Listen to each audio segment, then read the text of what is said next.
এখনের ওয়েদারটা কিন্তু দারুণ, কিন্তু প্রচুর রোদ উঠেছে। এই রোদের জন্য আমার মাথাটা একটু ঘুরছিল আর প্রচুর শরীরটা খারাপ লাগছিল। তাই বাবা এখন আমাকে একটু আখের রস খাওয়াচ্ছে।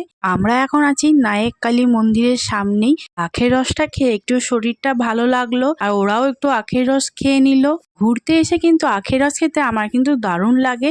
এবার চলো মন্দিরের ভেতর ঢোকা যাক। মন্দিরটা মনে হয় এখনো পুরোপুরি তৈরি হয়নি, তৈরি হচ্ছে, এই জন্য চারিদিকে বাঁশ লাগানো আছে। এবার চলো মন্দিরের ভেতরে ঢোকা যাক। তার আগেই উল্টো দিকে দেখলাম এখানটা বেশ খালি জায়গা আছে, কত গরু আর বসারও জায়গা আছে। তারপরে ঠাকুর দর্শন করলাম। মন্দিরের উল্টো দিকে এই জায়গাটা বেশ ছবি তোলার জায়গা ছিল, তাই আমরা কটা ছবি তুলে নিলাম। তারপরে হোটেলে চলে এসেছিলাম। হোটেলে এসে একটু ফ্রেশ হলাম। তারপরে দুপুরের খাবারটাও খেয়ে নিয়েছি। আজকে দুপুরে ছিল ভাত, মুগের ডাল, আলু উচ্ছে ভাজা, আলু পোস্ত।